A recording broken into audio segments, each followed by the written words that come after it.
some of the Elvis clips were outtakes from the Vegas concerts. And years ago, I used to work for Reader's Digest, and they issued a 4-vinyl, if you remember records, 4-vinyl albums of Elvis outtakes, because RCA wouldn't give them the natural recordings. So they said, well, we'll let you have these alternate versions, and they sounded identical to the releases. So Reader's Digest issued those, and they also gave out a VHS tape, which I put together of these clips, which hence is where these come from. But it's kind of amazing to see all these guys performing together in different combinations. You know, Tom Jones with, you know, this one and that one, and Johnny Cash with Carl Perkins. There's a rumor that in '69, Elvis was to join the other ones on the Johnny Cash show. You know, Carl Perkins and Roy Orbison, and you know, everybody was supposed to do like what they did in the '50s. But Colonel Tom Park put a stop to it at the last minute.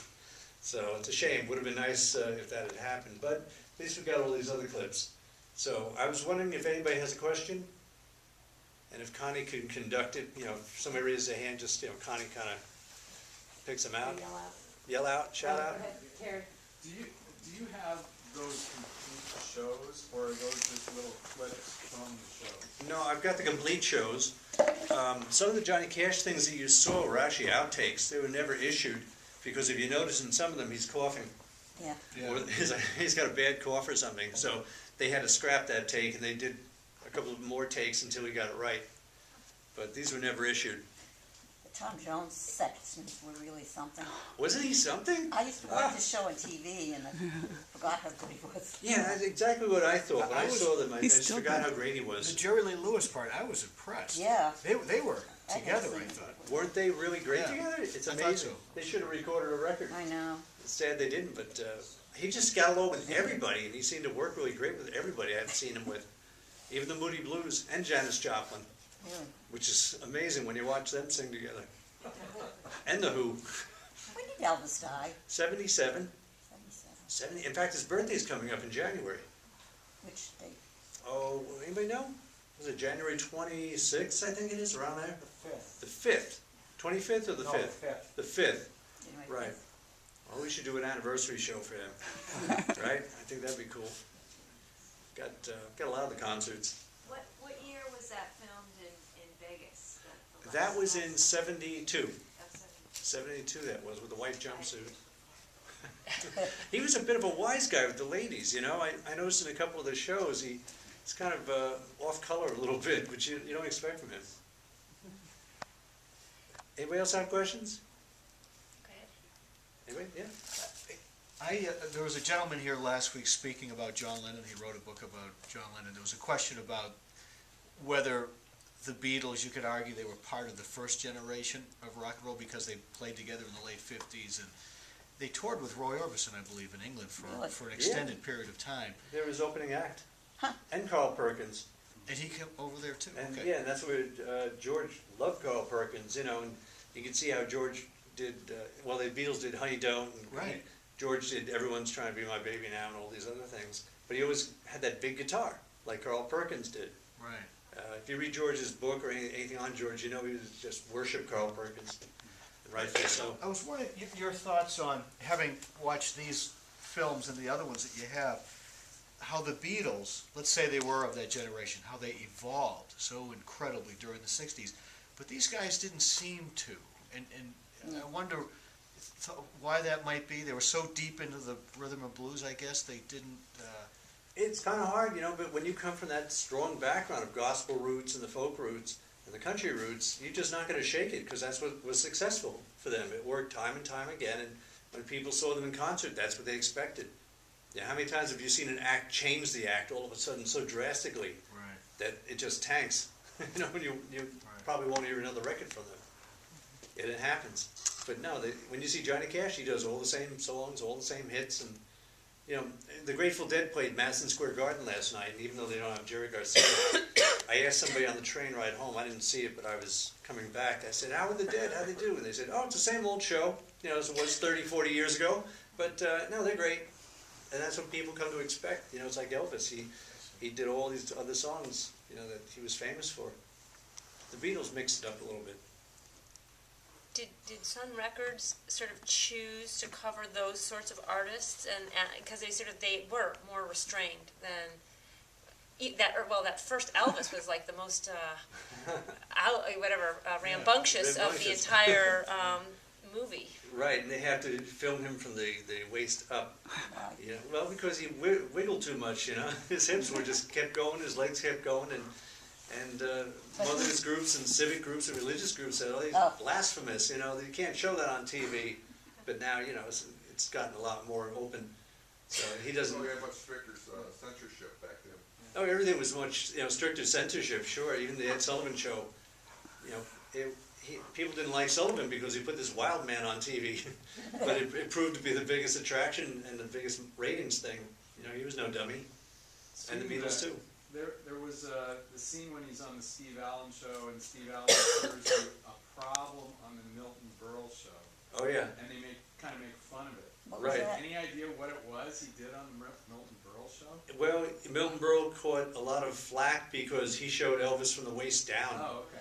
And Just the waist down? well, no, they showed him from the waist up too, but they showed him, you know, his full body, you know, doing all those moves, and it darn near took the Milton Berle show off the air. He got so many letters and cards, and you know, religious organizations. Yeah, I had heard that Fixing. Steve Allen was pretty antagonistic to some of the early rock and roll people. Oh, yeah. And to put Elvis on there in a tuxedo, that seemed almost Well, descending.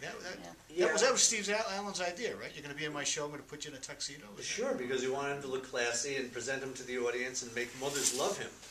You know, instead of hate him for being this rock and roll hillbilly wild man, they wanted to make him that you can invite him to Thanksgiving. In fact, Steve Allen, come to think of it, he had Frank Zappa on his show in '62 or '63, where Zappa played some kind of weird bicycle horn thing. It's another strange thing. Allen, you know, Steve Allen was pretty cool when it came to rock and roll, but it took him a long while to warm up to it. You know, don't forget he had sponsors, you know, soap companies and refrigerator companies that dictated what you're going to put on the show. Actually, Steve Allen and Elvis Presley did not get along at all. They didn't. Steve Allen wanted him on the show for his ratings, Sure. and he put them in what Elvis called a monkey suit, and he also had him sing Hound Dog with a hound dog next to him. We have that clip. Yeah, I didn't think I used it. Upset Yeah, it's kind of an embarrassing Elvis Presley, scene. and he never forgot it.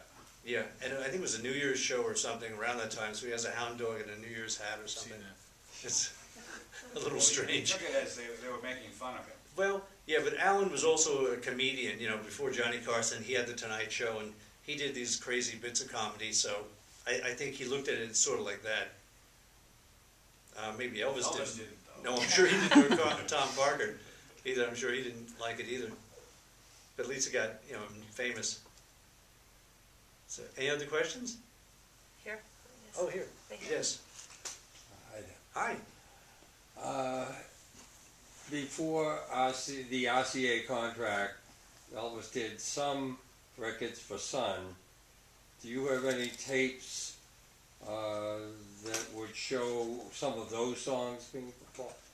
Yeah. There And is. I'll just make a statement. I'd urge you to throw one of those in there, Yeah. because that would have made my night. I think it would be interesting. I thought we had some of them in there, didn't we? Baby, Let's Play House or something? I think these, well... I've got the maybe- 78s. Maybe that could have been one. I'm thinking of Mystery Train. Oh yeah, no, you know, he didn't record Mystery Train on film or TV. That's a sad thing. A lot of these great songs he never got to do. I guess either because the TV station didn't think they were big hits or they didn't land as big hits. But we have Led Zeppelin doing Mystery Train. I could show that sometime. It's not Elvis, but Better than nothing. yeah, I guess so. Jimmy Page. Anybody else have a question? You have any clips of interviews with Sam Phillips? There is one I have of him. I think it's back in the '60s, but it doesn't deal with Elvis. It just deals with him showing the studio, you know, to the news reporter, and he's showing them the tape machines and how they work and how you record somebody. And he's got some country girl singer in the booth. Is that the original studio or The original one, yeah. original? Down in Memphis. Is that there today? Yeah, I think it is. It's a museum. Okay. They tour it around, you let people come in and look at the console and hear the recordings. And he's got all the session tapes, or his family does. You're kidding? No, he's got all kinds of outtakes. So he's got and like sessions. the original Mystery Train? I would imagine he would. Well, they used to record a lot of that stuff right on vinyl, directly into the wax before they did the tape. So, and they'd issue that record. But they also issued alternate versions without anyone's knowledge. Anybody know about the Jerry Lee Lewis and Elvis recordings? No. No. He, Phillips was a character. He took the same song that Jerry Lee Lewis recorded and the same song that Elvis recorded, and it could be Great Balls of Fire, and he sort of mixed their voices together on the track. And it was a mystery record, and he issued it as Jerry Lee Lewis, but when you listen to it, you hear Elvis singing with him, and it's in stereo.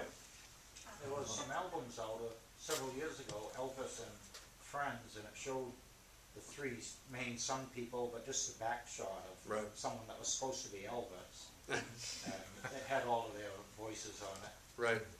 But it was probably all from different takes that Phillips mixed and sort of put out as a All mixed. surprise record. Yeah, it's fake. They never recorded together. That was the thing, and he knew it was $1 million idea, so he sort of came up with this idea of scamming the public. That's interesting. Anybody else? No? Have you seen the show $1 Million Quartet? I have not seen it. They contacted me, and I gave them copies of all the shows that I had to give them an idea how to play the roles. Oh, yeah. But of course, there's no footage of these guys together. There's some footage of them, I think, at a barbecue or something in some Sam Phillips' house or something. But that's as close as you're going to get. But yeah, I heard the show was good. Did you see it? No, I didn't. It's still on Broadway, right? Opinion if you had. Yeah. No, but I know It's it's, been playing for a few years now, so it must be good. well, it's got good music. Which show Can't argue. was this? Yeah. $1 Million Quartet. What is it? It's a Broadway musical about when these guys first got together at Sam Phillips recording studio, and they jammed for a couple of hours, and they played all these songs together in gospel and country and folk, and really had a good time. But it was never filmed, and they never recorded anything like that. So the Broadway show was kind of a fabrication of what it was like, when they got in the studio and how they did it. And it's gotten good reviews. Well, it's a real treat for us to have Bill. He travels around, and this is really, all of us are fortunate that he saved these archives from the Brill Building and collects other archival footage as well. Can you just quickly tell us what we're going to look at tomorrow at 4 for the British Invasion? Oh, yeah. Yeah. The British Invasion is going to be almost 2 hours of clips with Herman's Hermits and the Yardbirds and the Moody Blues and Dusty Springfield and Petula Clark, Jerry and the Pacemakers, Freddie and the Dreamers, the Honeycomb. The Animals are going to be in there, Eric Burden. There's also Deep Purple and the Hollies. A lot of other groups, just all your favorite British Invasion groups. So Wasn't that a show a few years ago on PBS? It might have been, but I think those were live. The people who were still live got together and did a live concert. Because that title sounds familiar, the British Invasion. Oh, I that's- think I have a tape of it. Of course, You you mean a might. live concert as opposed to a dead concert? Yeah, right. Except, yeah, I've been to a Dead concert. Fell asleep twice, but that's another story. But no, this is all the original archival footage from the '60s. When these groups are brand new and out on these shows, and you get to see them. When they were all young. So you Donovan's think in what there. I'm talking about was done later, when they were a Oh, yeah. little older? The PBS thing was a concert. They took some of these guys when they were, within 10 years ago, and they got them Oh, okay. up on a stage and they did a concert. Some of them were pretty darn good, as I recall. I saw that. Because I either taped it or was going to, and I don't remember, but I remembered that title. Oh, yeah. Well, it was a very popular saying back in the '60s, And then there's all the 50s that were done. Right. I The have 50s stuff did at home. I that. have all my old VHS tapes stuff. You should watch them again. It's good music, Yeah. You'd be surprised. How many of you remember Deep Purple?